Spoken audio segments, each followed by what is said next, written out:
Bonjour à toutes et à tous et bienvenue pour cette nouvelle vidéo de...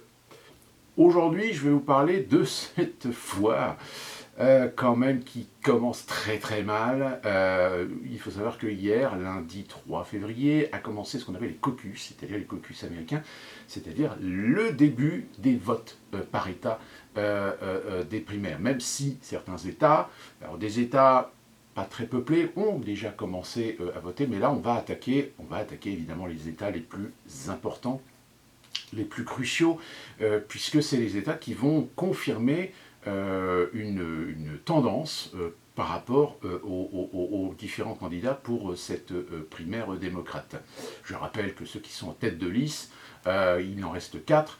Il y a, alors, je ne me souviens plus de son nom déjà, c'est grave, et vous avez Warren, Bernie Sanders et évidemment Joe Biden. À savoir que le caucus a donc commencé hier avec l'Iowa et malheureusement, gros couac, gros souci apparemment sur le vote qui a été effectué, si bien qu'ils ont été obligés d'annuler les résultats et de faire un recomptage manuel, ce qui va être assez amusant. Alors qu'aujourd'hui c'est le New Hampshire qui est en train de voter. Donc là, ça y est, on est parti dans la lignée. Alors évidemment, tous les sondages se laissent aller à des spéculations, alors que finalement, on est très sincèrement et très franchement dans une perspective de ne pas trop savoir qui va véritablement tirer son épingle du jeu, même si personnellement je vous dirais que tout sera fait pour que ce soit Biden qui soit le candidat face à Trump, parce que Biden, récoltera le plus gros paquet financier de soutien pour une campagne présidentielle, et de deux, parce que Bernie Sanders et Elizabeth Warren, ainsi que le troisième, la base démocrate n'en veulent pas. Donc voilà, on est exactement dans le même scénario qu'en 2016, c'est-à-dire en 2016, on a fait des pieds et des mains pour que ça soit Hillary Clinton qui soit la candidate. Même quand Bernie Sanders a commencé à grappiller des voix, on lui a foutu des bâtons dans les roues. Et bien là, ça va être pareil. Si jamais, dans les prochaines semaines, on se rend compte que Warren ou Sanders talonnent un peu trop Biden, eh bien, ne vous inquiétez pas, ils vont faire en sorte de leur mettre des bâtons dans les roues pour pousser les gens finalement à changer d'avis et à voter pour Biden. Donc la primaire, c'est parti. Évidemment, aux États-Unis, qu'est-ce qui prend aujourd'hui le plus l'argument? C'est Trump.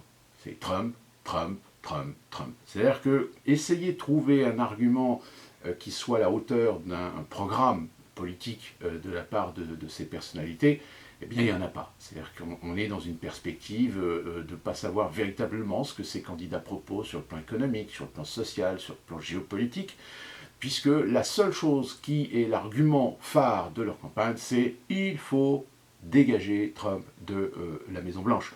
On ne peut pas laisser un président qui a une enquête d'empêchement sur le dos, on ne peut pas laisser un président tel que Donald Trump continuer à salir l'image des États-Unis à l'échelle internationale, et blablabla, et blablabla, et blablabla. Sauf que malheureusement, à ce petit jeu, il y a une partie des Américains qui sont un petit peu las. Ils sont un peu las parce que il y a quand même aujourd'hui un effet qui est le même qu'on a eu en France, c'est-à-dire que vous avez une grosse partie de l'électorat américain qui a compris la leçon, c'est-à-dire que vous mettiez un républicain ou un démocrate à la Maison-Blanche, ce ne sont pas eux qui ont le pouvoir, c'est l'État profond. Et d'ailleurs, l'État profond aujourd'hui a réussi à plus ou moins se réaffirmer aux yeux de Trump, et Trump finalement ne peut que se contenter d'avoir quelques miettes pour donner le change.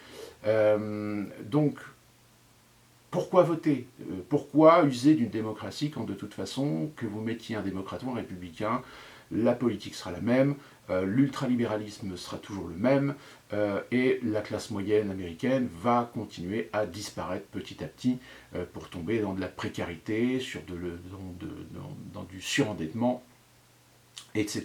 Parce que oui, les chiffres sont là. C'est qu'aujourd'hui, vous avez les 2/3 du peuple américain qui, de toute façon, est soumis.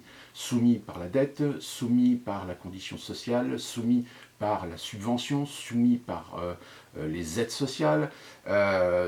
Donc à partir de là, c'est un peuple qui est éteint, qui est asservi de A jusqu'à Z, même si dans le camp plus ou moins conservateur, conservateur, ultra-conservateur et un peu religieux, on va dire, on a encore, oui, une proportion de gens qui sont conscients que leur pays est en train de partir à volo, mais qui n'ont pas la volonté ni le courage de faire quelque chose. C'est-à-dire qu'aux États-Unis, on se rend compte qu'ils n'ont pas ce que les Français ont actuellement avec les Gilets jaunes, ce que les Français ont actuellement avec la contestation sociale. Est-ce que ça va amener quelque chose? Est-ce que ça va aboutir à quelque chose lorsque, oui, en face, vous avez un gouvernement qui, de toute façon, fait la sourde oreille et n'en a strictement rien à faire, il applique le plan qui est prévu, point barre. On verra ce que ça va donner en France, mais aux États-Unis, malheureusement, dès qu'il y a des mouvements de contestation qui commencent à émerger, ils sont très rapidement tués dans l'œuf. D'ailleurs, il suffit de voir les manifestations qui ont lieu aux États-Unis. Les manifestations récentes ont été un petit peu particulières parce que des gens ont trouvé l'intelligence d'y intégrer des black box, ce qui a un peu perturbé, je dirais, les services d'ordre, parce que les services d'ordre en général sont très massifs, mais ils sont tellement massifs qu'ils ne sont généralement pas très inquiétés, ils font quelques petites arrestations de temps en temps, parce qu'il y a toujours quelques énergumènes, mais ils font toujours des exemples, de telle manière à faire comprendre aux gens que vous pouvez manifester avec une petite pancarte, mais à 18h, tout le monde doit dégager, et c'est terminé. Donc, c'est un peu le malheur. Alors, maintenant, ça ne veut pas dire qu'au sein du peuple américain, il n'y a pas des émergences, à un moment donné, de se dire mais pourquoi est-ce qu'on resterait dans cette union? Cette fameuse union dont d'ailleurs aujourd'hui Donald Trump doit faire son fameux discours annuel, et je pense qu'il ne manquera pas d'ailleurs de balancer quelques petits pics. Moi je suis convaincu que de toute façon les États-Unis d'Amérique tels que nous la connaissons dans 100 ans n'existera plus. Pourquoi? Parce que s'il ne se passe pas quelque chose, s'il n'y a pas une crise majeure à l'échelle internationale sur le plan financier, et si on ne trouve pas un modèle de remplacement, je pense qu'à un moment donné, il y a certains États qui vont en avoir marre de payer la facture pour tous les États dépensiers, pour tous les États qui sont en faillite, parce que des États aujourd'hui, il y en a qui sont en faillite. L'Illinois, par exemple, est aujourd'hui un État qui, de toute façon, n'arrive plus à sortir suffisamment de fiscalité pour s'en sortir. Donc, voilà, je veux dire, il y a un moment donné où il y a certains États, en effet, diront, allez, stop, on en a marre de payer pour le reste d'un pays qui, de toute façon, milite plus pour la disparité, pour le manque d'équité à l'échelle nationale. Plus particulièrement le Sud, avec tout ce que les sudistes se sont pris dans la gueule à cause des progressistes, il y a de fortes chances, oui, que peut-être les sudistes, à un moment donné, finissent par s'allier et dire à Washington, allez, basta, nous, on s'en va.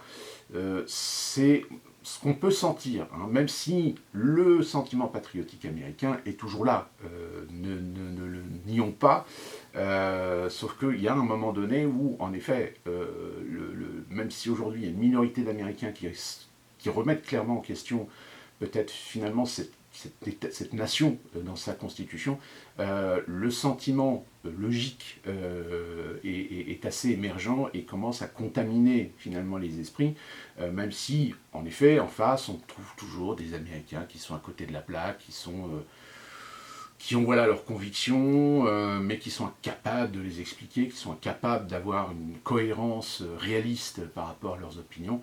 Et ça, malheureusement, c'est quelque chose qui n'est pas prêt de s'améliorer.